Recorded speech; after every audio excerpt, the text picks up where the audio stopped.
എന്നോട് പറഞ്ഞ അങ്കിളാണോ സിദ്ധാർത്ഥൻ്റെ അച്ഛൻ? എനിക്ക് എൻ്റെ വായിൽ നിന്നൊന്നും വരുന്നില്ല, എനിക്ക് ശരീരം അനക്കാൻ പറ്റുന്നില്ല. ഞാൻ പറഞ്ഞു അതെ. എനിക്ക് അങ്കിളിനോടോ അല്ലെങ്കിൽ ആൻറ്റിയോടോ സിദ്ധാർത്ഥൻ്റെ അമ്മയോടോ ഒരു കാര്യം പറയണം. ഇതിൽ രണ്ടുപേരിൽ ആരോടെങ്കിലും നമുക്ക് പറഞ്ഞിട്ടേ പോകാൻ പറ്റുള്ളൂ, വേറെ ആരോടും പറയാൻ പറ്റില്ല. വേറെ ആരും എങ്ങനെ പ്രതികരിക്കുമെന്ന് അറിയില്ല, അവരെ എനിക്കറിയില്ല. ഞാൻ പറഞ്ഞു മക്കളെ പറഞ്ഞോ, കുഴപ്പമില്ല. അപ്പോൾ അങ്കിളൊന്ന് കേൾക്കണം. ഒരു കാര്യം കൂടെ ആദ്യമേ പറയാം. ഇത് പറഞ്ഞു കഴിഞ്ഞാൽ പറയില്ലേ എന്ന് പറഞ്ഞിട്ട് അങ്ങോട്ട് പോയി സിൻജോ തല വെട്ടുമെന്ന് പറഞ്ഞു. സിൻജോ ആയിരുന്നു എനിക്കറിയില്ല, അപ്പോഴൊന്നും എനിക്കറിയില്ലായിരുന്നു. പേര് പറയുന്നു, എനിക്ക് കുഴപ്പമുണ്ടായില്ലേത്, അല്ലെങ്കിൽ ചാനലിന് കുഴപ്പമുണ്ടെന്ന് എനിക്കറിയില്ല. ഞാൻ കേട്ട കാര്യം ഞാൻ പറയും. അത് സിൻജോ തല വെട്ടുമെന്ന് പറഞ്ഞിരിക്കുക അങ്ങനെ, അതുകൊണ്ട് പറയില്ലേ. അത് സിൻജോ തല വെട്ടു എന്ന് പറഞ്ഞ് സിൻജോയും കൂട്ടുകാരും അത് കഴിഞ്ഞ് കോളേജിൽ നിന്ന് പറഞ്ഞു വിട്ടു. ഈ കാര്യം നടന്ന കാര്യം അവിടെ ചെന്ന് ആരോടും പറയില്ലേ, പോയിട്ട് തിരിച്ചു വന്നാൽ മതി, ആരോടും പറയരുത്. പറഞ്ഞു കഴിഞ്ഞാൽ നിങ്ങളുടെ പഠനം പോകും, ഇങ്ങനെ പറഞ്ഞു വിട്ടിട്ടുണ്ട്. അപ്പോഴും എനിക്ക് ഒരു കാര്യം അറിയില്ല, എന്താണ് സംഭവിക്കുന്നത് ഒന്നും അറിയില്ല. ഇവിടെ വന്നപ്പോഴാ തൂങ്ങി മരിച്ചു എന്ന് എല്ലാവരും ഇങ്ങനെ പറയുന്നു, അവിടെ നിന്ന് അറിയിച്ചത് അത്ര മാത്രമേ അറിയാവൂ. ഞാൻ പറഞ്ഞോ നിങ്ങൾ പറഞ്ഞു എന്താണ് കാര്യം? എനിക്ക് വായിൽ നിന്നൊന്നും വരുന്നില്ല, പറയട്ടെ. അപ്പോഴാണ് അവർ പറയുന്നത്, അങ്ങളെ സിൻജോയും അവൻ്റെ ഫ്രണ്ട്സും പിന്നെ അക്ഷയ് റഹാൻ ഡാനി, ഈ പേര് എനിക്ക് മുമ്പേ അറിയാം. അക്ഷയ് റഹാൻ ഡാനി മകൻ്റെ ഫസ്റ്റ് ഇയർ മുതൽ എനിക്ക് ഈ പേരറിയാം. അവനെപ്പോഴും സംസാരിക്കുമ്പോഴും ഫോൺ ചെയ്യുമ്പോഴും അവൻ അമ്മയോടും പറയും, എന്നോടും പറഞ്ഞിട്ടുണ്ട് ഈ പേരെല്ലാം. അവർ കൂട്ടുകാരാണ്, റൂംമേറ്റ്സാണ്, ക്ലാസ്മേറ്റ്സോ, ഒരേ ബാച്ചാ. അപ്പോൾ ഈ പേരുകളെല്ലാം എനിക്ക് നല്ലവണ്ണം അറിയാം. ഈ 3 പേരും നല്ല ഫെമിലിയറാണ്, എനിക്കറിയാം.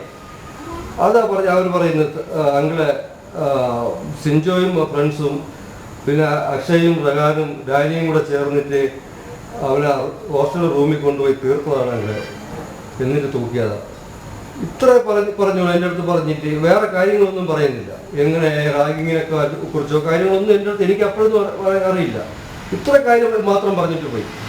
സിൻജോയും ഫ്രണ്ട്സും അക്ഷയും റഹാനും ഡാനിയും ഇവരെല്ലാവരും ചേർന്ന് ഹോസ്റ്റൽ റൂമിൽ കൊണ്ടുപോയി തീർത്തിട്ട് തൂക്കിയതാണെങ്കിൽ ഇത് വിട്ടുകളയില്ല. ഇത് പറയാതെ പോയി കഴിഞ്ഞാൽ ഞങ്ങൾക്ക് ജീവിതകാലം മൊത്തം ഒരു സമാധാനം കിട്ടില്ല. അതുകൊണ്ടാണ് നമുക്ക് വേറെ ആർക്കും പറയാനും പറ്റില്ല. ജീവിതകാലം മൊത്തം സമാധാനം കിട്ടില്ല. ഇത് വിട്ടുകളയില്ല എങ്കിൽ നമുക്കും പേടിയാണ് അവിടെ ജീവിക്കാനായിട്ട്. ഈ ക്രിമിനലുകളുടെ കാര്യം നമുക്കും ഭയങ്കര പേടിയാണ്. ഈ പറഞ്ഞ സിൻജോയുടെ ഒരു പേര് വന്നിട്ടുണ്ട്, ഈ സസ്പെൻഷൻ ഓർഡർ വന്നിട്ടുള്ളതിൽ സിൻജോ സീനിയറാണ്. അവൻ്റെ പേര് ഈ സസ്പെൻഷൻ ഓർഡർ വന്നിട്ടുണ്ട്. അത് കാര്യം കറക്റ്റായി പോയിട്ടുണ്ട്. ആ കുട്ടി പറഞ്ഞതും സസ്പെൻഷൻ ഓർഡർ വന്നിട്ടുള്ളത് അതിപ്പോൾ കറക്റ്റായി. ബാക്കിയുള്ള പേരിൽ ഡാനി എന്ന് പറയുന്ന ആ കുട്ടികൾ വന്നിട്ടുണ്ടെന്ന് തോന്നുന്നു. അതിൽ ഏറ്റവും സങ്കടകരമായിട്ടുള്ള ഒരു കാര്യമെന്ന് പറഞ്ഞാൽ ഇവരുടെ സഹപാഠികളായിരുന്നു. ഈ 12 പേരിൽ ഇപ്പോൾ സസ്പെൻഡ് ചെയ്തിരിക്കുന്നത് ഇവൻ്റെ സഹപാഠികളാണ്, റൂംമേറ്റ്സും ക്ലാസ്മേറ്റ്സോ, കൂടെ പഠിക്കുന്നത്, ഒരേ ക്ലാസ്സിലിരിക്കുന്ന, ഒരേ റൂമിൽ കിടക്കുന്നവർ. അവരാ ഈ 4 പേര്, 12 പേരിൽ 4 പേര് അതാലോചിക്കുമ്പോഴാണ് എനിക്ക് ഇത്രയും പിന്നെയും വിഷമം കൂടുന്നത്. അതിൻ്റെ കൂടെ ഈ സീനിയേഴ്സും. അപ്പോൾ എങ്ങനെ ഈ കുട്ടികളായി ഈ മാതാപിതാക്കൾ ഇങ്ങനെ വിശ്വസിച്ച് ഒരു കൂട്ടുകാർ കൊണ്ടുപോകും, അവരെ അച്ഛനും അമ്മയും, ശരി മക്കളെ നീ അവൻ്റെ കൂടെ ഇവൻ്റെ കൂടെ കൂട്ടുകൂട് എന്നെങ്കിൽ എങ്ങനെ പറയാൻ പറ്റും? ഒരേ റൂമിൽ കിടക്കുന്നവർ, ഒരേ ക്ലാസ്സിൽ പഠിക്കുന്നവർ അവരാ ചെയ്തത്. എനിക്കത് കേട്ടപ്പോഴേ അതോടുകൂടി ഞാൻ തകർന്നു. ഈ 3 പേരും കേട്ടതോടുകൂടി ഞാൻ വീണ്ടും അവിടെ തകർന്നവിടെ ഇരുന്നു. എനിക്കൊന്നും പ്രതികരിക്കാൻ പറ്റിയില്ല. ഒരു 2 മണിക്കൂർ കഴിഞ്ഞിട്ടാണ് മകൻ്റെ ബോഡി കൊണ്ടുപോയി, 2 മണിക്കൂർ കഴിഞ്ഞിട്ടാണ് അവൻ എൻ്റെ അടുത്ത് വന്നിരുന്നെങ്കിൽ എനിക്ക് പിന്നെ ഞാൻ കുറച്ച് നോർമലായേനെ. ഒന്നുകിൽ അവർ വിടില്ലായിരുന്നു, ഇല്ലെങ്കിൽ ഞാൻ അടുത്തുള്ള ആരെങ്കിലും വിളിച്ചിട്ട് ഇതായി ഇവരെ വിടല്ലേ, കുറച്ച് കാര്യം പറയുന്നു എന്നെങ്കിലും പറയാമായിരുന്നു. ആ സമയത്ത് എൻ്റെ അടുത്ത് ആരും വരുന്നത് എനിക്ക് ഇഷ്ടമില്ലായിരുന്നു. അങ്ങനെ ഇരിക്കുമ്പോഴാണ് ഈ കുട്ടികളൊന്നും ഇങ്ങനെ പറഞ്ഞിട്ട് പോയത്.